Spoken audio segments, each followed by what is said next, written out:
в неделя с VTV и срещам с едно изключително приятно, изискано и много интелигентно момиче. Тя се казва Вероника Денева. Здравейте, Вероника, и добре дошла. Здравейте.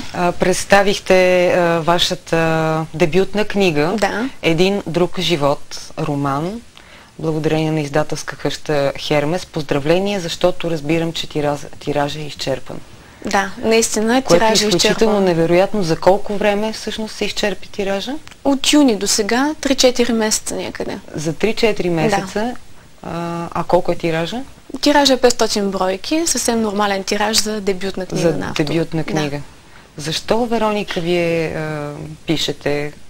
Каква ви е потребността да пишете в това време, в което се работи за пари и е ясно, че от писане пари не се изкарват? От писане пари не се изкарват, но когато човек иска да пише, има нещо, което го напъва отвътре да пише.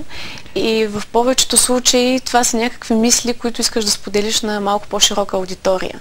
И това са мисли, които не са само за теб лично, това са мисли, които са и за останалите хора.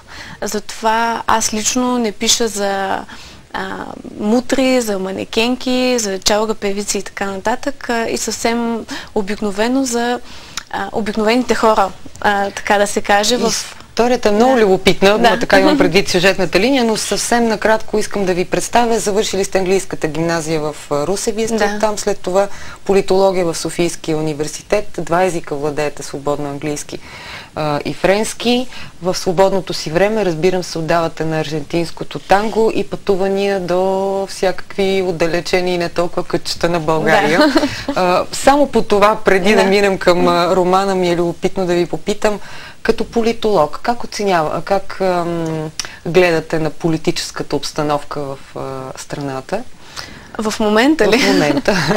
Ами в момента, как гледам на политическата обстановка, честно казано, гледам да не си съставям много мнения по тази тема. Следя политическата обстановка.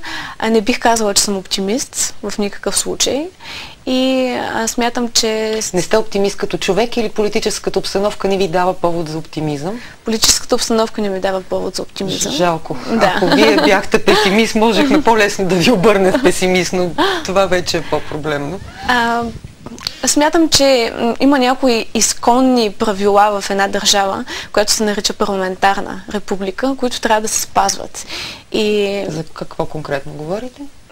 Говоря конкретно по-скоро за желанието на правителството, да кажем, да поставя винаги правилата си и желанията си над парламента. И толкова ясно и отчетливо да се управлява парламента от страна на правителството. По принцип, да, правителството си има някакво мнозинство в парламента, но не трябва да е толкова явно и толкова ясно. В парламентарна по конституция Да, в парламентарна по конституция държава, да. А не в...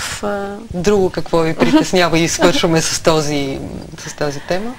Друго какво ме притеснява? Като един млад човек в България, какво ви притеснява? Да, като цяло въпросите, които основно в момента се залагат, това, което коментирахте преди това в студиото, по отношение на дигането на осигурителните прагове, по отношение на пенсионната реформа, като цяло, чисто социалната политика на правителството, мисля, че има там доста неща, които трябва да се ревизират и да се поправят. И повече, да, смятам, че в една криза трябва да се обърне по-голямо внимание на свиване на разходите, а не търсене на начини за увеличаване на приходите. Това е моето лично мнение. По-скоро трябва да се обърне внимание на това да съкратим разходите и така да оцелем, отколкото да увеличаваме приходите и то на гърба на обикновения български човек. Да. Проблема е, аз пак казвам, че няма контрол и всъщност приходите се изливат в едни бездънни ями, в които не е ясно какво се случва с тях. Освен всичко останало, няма никаква прозрачност. Не мисля, че като цяло българите виждат като цяло напредък в една такава ситуация. Добре, и другото, което искам да ви попитам, защо аржентинско танго? Ами, защото аржентинското танго усещам, че по някакъв начин има наместа на Бог в аржентинското танго. Наистина. Тъй като има невероятна енергия между мъжа и жената в аржентинското танго и дори не е необходимо да знаеш толкова много стъпки, като цяло да си много умел танцор. Колкото да има химия между партньорите. Да, колкото да има химия и колкото да успееш да усетиш, да се отдадеш на другия партньор. Всъщност това е отдаване между двамата души. Мъжът се отдава на жената и жената се отдава на мъжа изцяло, без абсолютно никакви условности. И мисля, че това е нещо, което много ми харесва в тангото. Пак като един млад човек, знаете, психолозите казват, че обикновено много ти харесва нещо, което ти липсва. Предполагам, всъщност не предполагам, ами съм убедена, че на всички млади хора като че ли има много дефицитно точно това. Отдаване на 100%, като че ли не сме научени айде да не се слагам в никакъв случай, нали, в вашето поколение, но и вие пък съвсем не сте научени да се отдавате. Много консуматорски сме настроени, което не ти дава възможност да даваш, независимо дали даваш нещо материално или даваш емоцията, даваш душата си, даваш обичта си. Вижте, аз смятам, както повечето политолози смятат и социолози, че средата определя характера на човека, а не характера на човека определя средата. И всъщност това са и нещата, за които съм се опитала да пиша в моята книга, за това как е настроено обществото и по какъв начин влияе на живота на човека. Като цяло говорим за точно консуматорското общество, за това, че да имаш обществено приемлив приятел, да си слаб и да имаш хубава работа, която ти носи много пари. И евентуално силикон. И евентуално силикон, да, който както си пожелае. Това е всъщност ключа на успеха. И всъщност няма дефиниция за успех.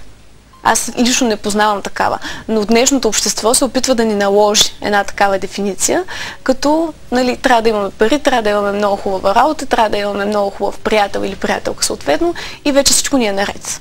А всъщност се оказва, че много хора, въпреки че го имат това нещо, не са щастливи. А хора, които го нямат, също не са щастливи, защото мислят, че трябва да имат това нещо. Да. И всъщност хората в днешно време смятам, че са започнали все по-малко и по-малко да разкриват себе си. И те не се разкриват, защото се страхуват да разкрият себе си и да се отдадат напълно на човека до себе си. Точно за това цъфти интернет, защото вътре можеш да се разкриеш, можеш да си измислиш друга самоличност и това да не води до никакви последствия. Да. И моята героиня постоянно виси във Фейсбук. Да, разбирам, че е много запалена по Фейсбук. Вашата героиня се казва Андрея. Да. Изключително интересна наистина сюжетна линия. Може би да разкажете в едно изречение, за да не разказваме романа, но е любопитно.